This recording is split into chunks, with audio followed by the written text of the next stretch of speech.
Hello मंडळी, नमस्कार. स्वागत आहे तुमचं आपल्या चॅनलवर अजून एका नवीन व्हिडिओमध्ये. मी वर्षा राणी चौधरी, तुमची एक नवीन मैत्रीण आणि एक नवीन शेतकरी. तर आपला मोबाईल आज इकडेच होता दिवसभर. कालपासून लाईट नव्हती, त्याच्यामुळं काल तर कुठं लावलं नाही चार्जिंगला. पण दुपारी दुकानाला आली होती तेव्हा म्हटलं इकडं चार्जिंगला लावून जावं. आता मोबाईल घ्यायला आली तर जाता जाता म्हणलं एक फरसाणाचं पॅकेट घेऊन जावं. मंडळी, आज दिवसभर फोन नसल्यामुळं काहीच ब्लॉग घेता नाही आला. काल पण असंच आणि आज पण असंच. तर आता दिवस गेलाय मावळायला. चिवडा बनवायचा होता मला, पण आता आधी गुरांचं शेण बिन उचलून टाकायला लागल. मी आज घरातलं लय काम काढलं होतं. दिवस माझा सगळा कामात गेलाय, तरी तेवढे डबे घासायचे राहिलेत. पिठांचे डबेत ना, दुधाच्या किटल्या राहिल्यात, दुधाच्या बादल्या आणि पिठाचे डबे. पिठाचे डबेत ना हे हात लागून लागून लोखंडाचे डबे सारखं घासायचे नसतात. तेलाच्या पत्र्याचे डबे बनवून घेतलेले आहेत मी. ते सारखे घासायचे नसतात. आणि कधीतरी घासायचं म्हटलं ना की आज घासू उद्या घासू, आज घासू उद्या घासू करत करत ते तसेच पडले होते डबे घासायचे. आता दोन्ही पिठं संपली होती तर म्हटलं चला डबे तरी घासायला काढावेत. ते अजून बरंच काही घरातला पसारा काढलाय आणि दिवस कसा गेला कळलं नाही. मोबाईल नव्हता म्हणून लय काम होतं बरं का मोबाईल नसल्यावर. आणि मोबाईल असल्यावर काही कामं होत नाहीत म्हणजे ओढून ताणून कामं बी करायची, ओढून ताणून ब्लॉग पण बनवायचा. अर्ध लक्ष ब्लॉगमध्ये, अर्ध लक्ष कामामध्ये. अजून बरं नुसता व्हिडिओ बनवला आणि अपलोड केला की झालं काम ओके असं नाही. व्ह्यूज आले का नाही म्हणून पण लक्ष जातं सारखं फोनकडं. मग ते मोबाईल नसल्यावरच जरा काम होतं चांगलं. आणि अजिबातच लाईट नव्हती. दिवस पाळी चालू झाली का नाही की असंच असते. दिवस पाळीला आमच्याकडं लाईटच नसते. रात्रपाळीला आमच्याकडं लाईट नसते. आता रात्रपाळी चालू आहे आणि दिवसपाळीला असल्यावर लाईट राहते दिवसा पण आणि रात्री पण. तर तिकडं चिवड्याचं सगळं सामान काढून ठेवलं आहे, पण आहे ना अंधार पडेल परत गुरं दारात ओरडत राहतील आणि मी बसायची नादी लागत चुलीच्या.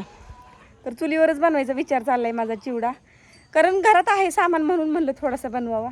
ते तसंच पडून राहणारे सामान कधीतरी आणि बनवलं तर खातील तरी. चौधरी साहेब ना तोंडी लावायला नेतात डब्याला असं काय असलं म्हणजे. म्हणून चाललाय विचार माझा बनवायचा. तर चला, मला आता बसून नाही जमायचं.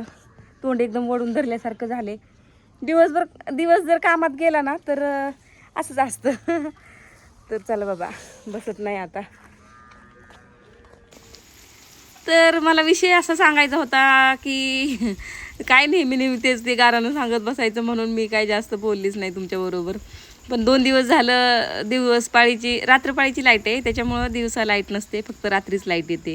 आणि मग मोबाईलला चार्जिंग दिवसभर पुरत नाही, काय करायचं. म्हणून मग दुपारी, काल तर कुठला व्हिडिओ शूट नव्हता केला, मग आज म्हणलं दुपारी तरी मोबाईल दुकानाला गेली होती फट्यावर, तर म्हणलं जाता जाता मोबाईल घेऊन जावं. चार्जिंगला लावला म्हणून हा छोटासा टेक तुमच्याबरोबर, आता छोटासा व्हिडिओ तुमच्याबरोबर शेअर करते. कसं असते, दिवस मावळ्याच्या पुढनं काय टेक घ्यायचे ना आणि कसा व्हिडिओ शेअर करायचा तुमच्याबरोबर. दिवस किती मोठा आहे, वर्षासारखा येळ आहे. दिवसभरात किती कामं होतात आपली आणि 10 मिनटाच्या व्हिडिओमध्ये आपल्याला सगळं ॲडजस्ट करून दाखवायचं असतं.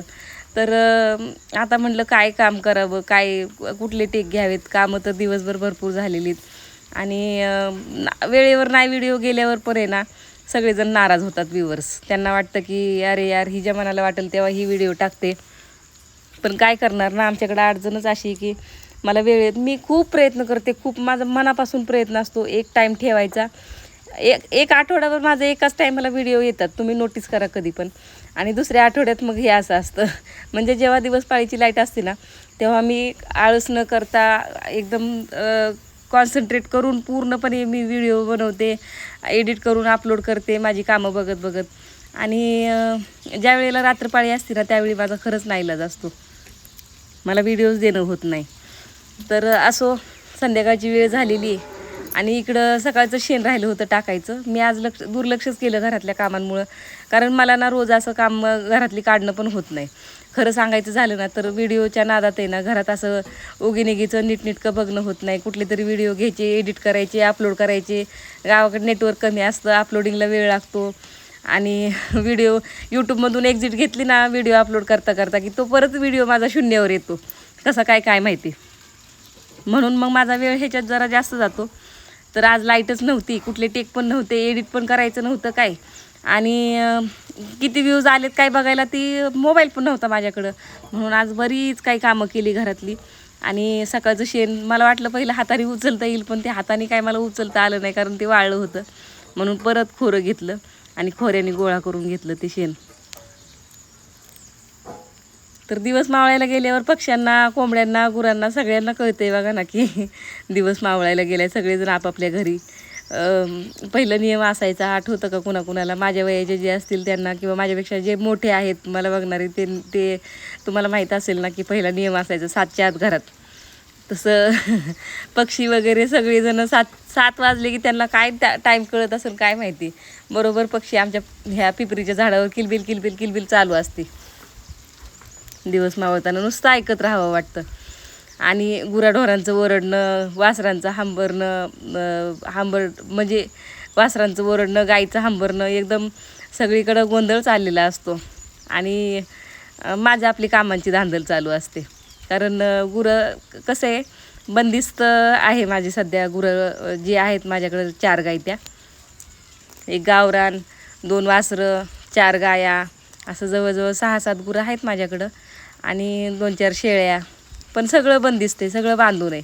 मग सोडबांध करायला लागते. ह्या जागेवरनं त्या जागेवर सोडून बांधा, त्यांना जागेवर नेऊन पाणी पाजा, नाहीतर पाण्याच्या जागेपाशी नेऊन पाणी पाजा, वैरणगंजीतून आणून इकडं आणून टाका. 4च गुरं आहे, पण त्याचंच काम मला 10 गुरांच्या बरोबरीला जात. मला खरं तर ना माझं स्वप्न आहे 10 गाई तरी सांभाळायच्यात मला.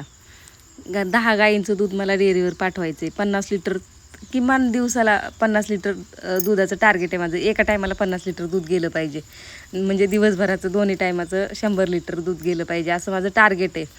पण आता ते करता करता कसं, मी आतापर्यंत पोहोचली असती चांगली 8-9 गायांकडं, पण आहे ना मध्येच नियोजन विस्कटलं माझं. कारण मध्ये मला वैरणीची लय अडचण आली होती, म्हणून मला 2-4 गाया विकाव्या लागल्या. आणि असं नाही व्हायला पाहिजे. आता इथून पुढं तरी मी थोडी काळजी घेईल. पण काय होते, पावसाने जरा वड दिली की वैरणींची टंचाई येते, किंवा जास्त जरी पाऊस झाला तरी पण वैरणींची टंचाई येते. म्हणून मग सगळं मागं सरकायला लागते परत एकदा. तर असो, मी प्रयत्न तर आहे बरं का, की मला 10 गाई करायच्यात आणि मुक्त गोटा करायचा आहे मला. जेणेकरून काम कमी झालं पाहिजे, आपदायचं कमी राहिलं पाहिजे मला. मुक्त गोठ्यामध्ये कसं असतं, धारा काढायपुरत्या गाया जागेवर बांधायच्या, तिथंच वैरण करायची. एकदा खाऊन पिऊन त्यांनी झालं की परत पाणी प्यायला सोडून द्यायचं, शेण उचलायचं काम वाचून जातं. तसं मला आता सध्याला 2 ठिकाणचं शेण उचलायला लागतं. सकाळचं चौधरी साहेब उचलून टाकतात शेण, पण संध्याकाळी मला उचलायला लागतं. आणि संध्याकाळी जर मी नाही ना उचललं तर चौधरी साहेबांना सकाळी खूप लोड होतो कामाचा. त्यांना कामाला जायचं असतं, सकाळचं शेण उचलून टाकायचं, गुरांची वैरण आणायला लागते.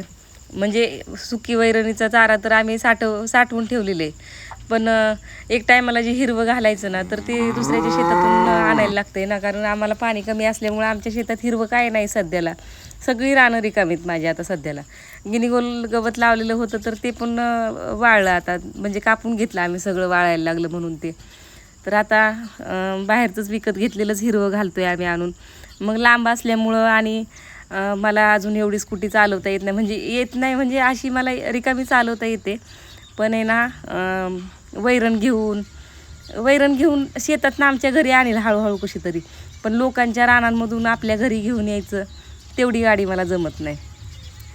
मग चौधरी साहेबांना सकाळी मला वैरण आणून द्यायला लागते.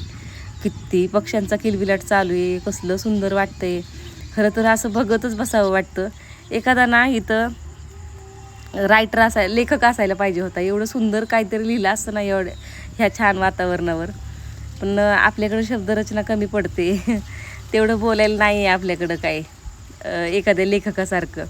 लेखक असो, कवी असो, त्यांच्या शब्दरचना, त्यांचं विचार वेगळेच असतात. आणि मला खूप आवडतं एखाद्या लेखकाने चित्राचं हे केलेलं. म्हणजे बघा ना कसं हुबेहूब ते त्यांचं नुसतं आपण वाचायला जरी गेलं ना, कुठं लिहिलेलं असेल तरी सगळं चित्र समोर डोळ्याच्या उभं राहतं की कसा असेल तो नजारा. तसं आपल्याला एवढं सांगता येत नाही आणि वर्णन पण करता येत नाही, शब्द अपुरे पडतात. तर असो, बोलायला तोंड आहे, बघायला डोळे आहेत, पण ज्ञानाचा 3रा डोळा नाही ना आपल्याकडं, तिथं कमी पडतो आपण. तर चालू झालं गाया पाणी पाजायचं. आणि एक एक एक एक गाय आता पाणी पाजायची. शेण उचलून टाकलं, दिवस मावळायच्या आधी शेण उचलून टाकायला लागते. खरं तर माझा प्लॅन चालला होता चिवडा बनवून घ्यायचा आधी, पण गुरांनी ओरडत बसायचं, मी इकडं चुलीच्या पुढं नादी लागत बसायचं. सगळी कामं दिवस आहे तोवरच व्हायला लागतात. संध्याकाळ झाली की आंधळ्यासारखं होऊन जाते. आंधळ्यासारखं का होऊन जाते? कारण लाईट नसताना बसायलाच लागते हातपाय जोडून. एडिटिंग करायचं म्हणलं व्हिडिओची तरी पण रात्रीचं रातकिडे किरकिरतात ना, त्याचा आवाज येतो बॅकग्राऊंडला. आणि संध्याकाळचं नुसत्या धारा काढायच्या बसायचं. जेवण बनवायचं म्हणलं तरी चुलीपुढं सगळा अंधार, एकदम सगळं डोकं सुन्न होऊन गेले. ही लाईटची जेव्हापासून लोडशेडिंग चालू झाली ना, तेव्हापासून डोकंच खरं आऊट झाले. सकाळ संध्याकाळ तरी लाईट दिली पाहिजे ना. पण आता काय बोलावं, कुणाला बोलावं. कधी कधी खूप राग येतो बरं का सगळ्या ह्या सिस्टमचा. पण काय करायचं, आपण सिस्टमच्या विरोधात बोलावं एवढे मोठे नाही आहेत ना. आपण फक्त मतदानाचे अधिकारी आहोत तेवढे. सिस्टमच्या विरुद्ध जाण्याचे अधिकार नाहीत आपल्याकडं.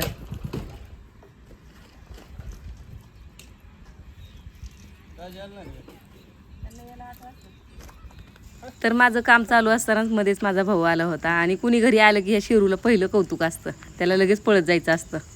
तर आज तर अजून उशीर होणार आहे म्हणून चौधरी साहेबांनी सांगितलं होतं, म्हणून मग मी गायांना खुराक देऊन ठेवलं. आणि तोपर्यंत अंधार इतका झाला होता, मग म्हटलं आता धारेला पण चालू करावं. कारण चौधरी साहेबांना उशीर होणार तर मग खूपच उशीर होत जाणार अजून पुढच्या कामांना. म्हणून मग मी माझा प्लॅन चालू होता आता धारेला बसायचं. हे असंच होतं, मला चौधरी साहेबांची वाट बघत बसायला लागतं धार काढण्यासाठी. तर मंडळी, आज परत एकदा आभाळ गरजायला लागले. पावसाची लय गरज आहे, पण काय माहिती येतोय की नाही. आता धारेचं टायमिंग झालंय आणि पाऊस यायचं, आभाळ गरजायला लागले. जाम गरजते आभाळ, कुठेतरी एखादी वीज चमकते आणि आभाळ गरजते. तर चौधरी साहेब काय आले नाहीत अजून, तोपर्यंत एखाद्या गाईची धार काढूस तर चौधरी साहेब येतीलच. मग आले की लगेच धाराला बसतात. मग दोघांनी मिळून धारा काढायच्या, नंतर ते वैरण करतात, मी जेवण बनवते. आणि सगळीकडे अंधार आहे असा, रोजचं झालंय लाईटीचं. चला तर चला मंडळी, आजच्या व्हिडिओमध्ये एवढंच. व्हिडिओ आवडला तर लाईक शेअर कमेंट करायला विसरू नका. भेटूया पुढच्या व्हिडिओमध्ये. तोपर्यंत बाय. जय महाराष्ट्र.